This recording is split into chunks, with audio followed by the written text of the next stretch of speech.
Bonjour à tous et bienvenue dans le journal de la SSRC, un journal avec peu de résultats puisque certaines équipes ont déjà terminé leur championnat, puis d'autres clubs ont fait forfait ce week-end. Fred nous fera un petit bilan juste après et puis nous informera des matchs du week-end prochain qui sont peu nombreux aussi.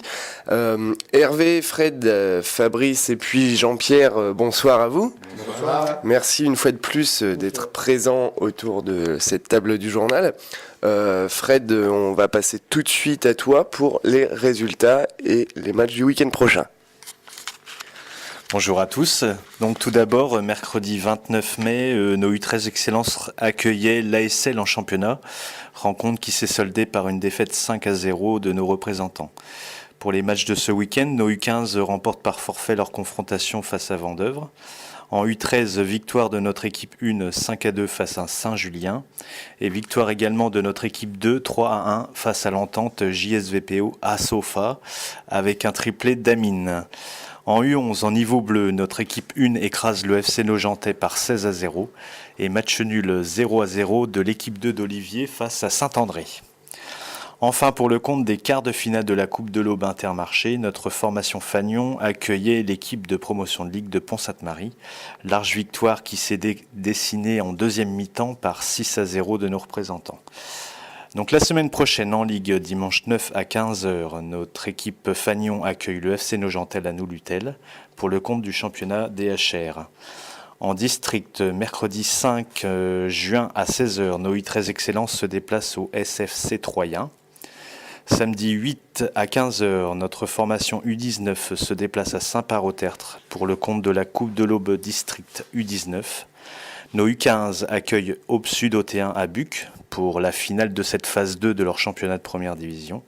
Et enfin, dimanche 9 juin à 15h, nos seniors première division se déplacent sur le terrain de la réserve de l'Étoile Chapelaine.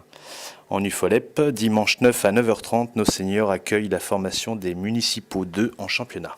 Voilà pour les résultats.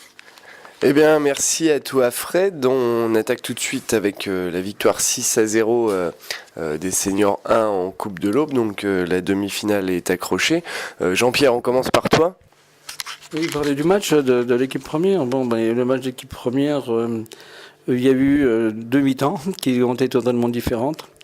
D'abord, il y a je dirais des conditions atmosphériques un peu particulières puisqu'il y avait beaucoup de vent et en première mi-temps, on a joué contre le vent. Et je pense que et puis c'est un match de coupe, donc l'équipe inférieure, je dirais, fait le match de sa vie, donc ils ont fait le match de leur vie pendant une demi-heure. Le dernier quart d'heure de la deuxième mi-temps, ils n'ont pratiquement pas passé le centre du terrain. Ensuite, donc en deuxième mi-temps, quand le premier but a été marqué, ça a été une avalanche et qui aurait peut-être pu se corser encore davantage. Mais ils auraient pu aussi marquer au moins une fois ou deux.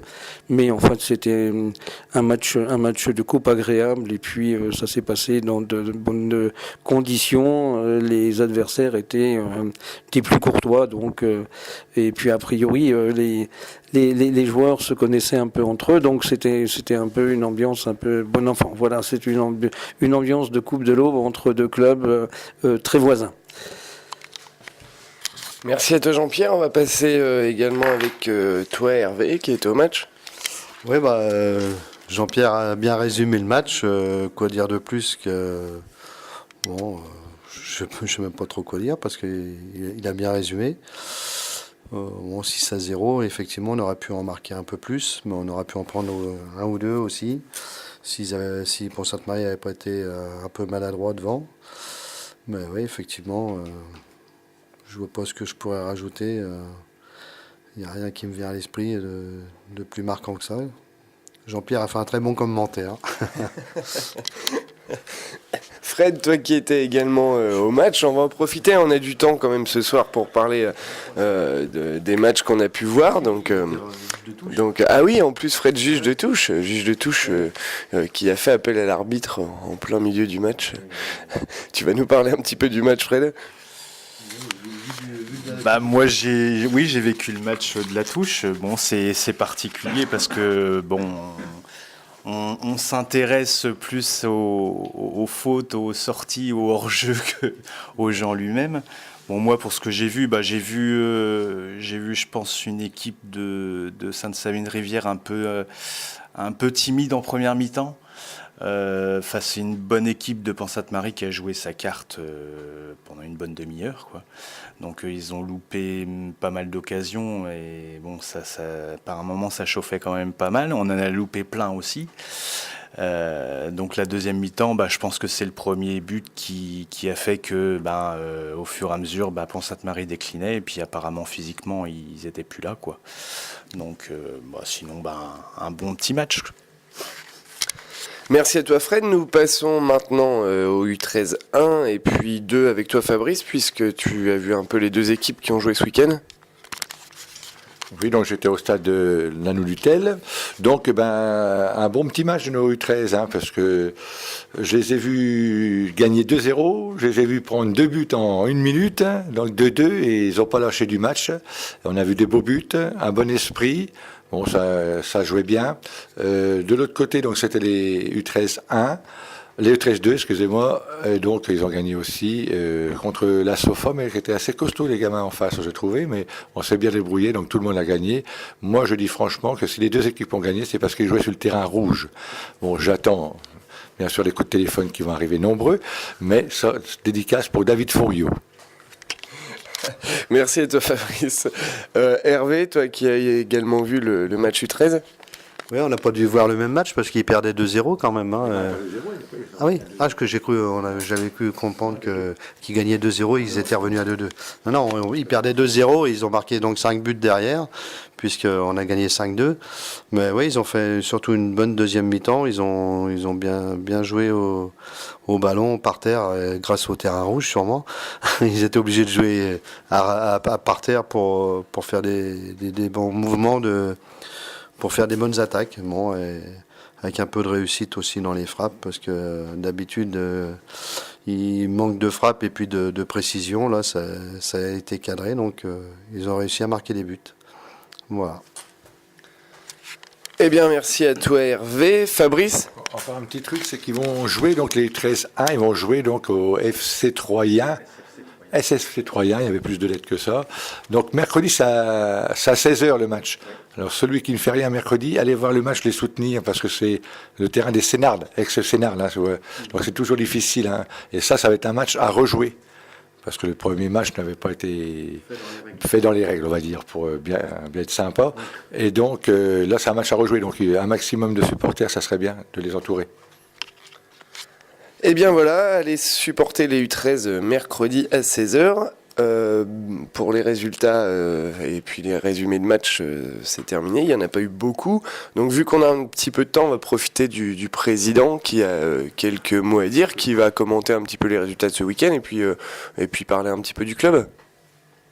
Oui, les résultats de ce week-end sont plutôt favorables, mais comme ça change vite en football, donc il ne faut pas s'arrêter sur ces résultats et puis il va falloir essayer de continuer. Alors en ce qui concerne donc l'équipe dirigeante commence à travailler donc sur l'année prochaine. On est en train de préparer donc tout notre programme de l'année prochaine afin de bouger un petit peu toutes nos structures pour que d'abord on puisse encore progresser dans nos sections jeunes, afin de retrouver une place que le club mérite aujourd'hui.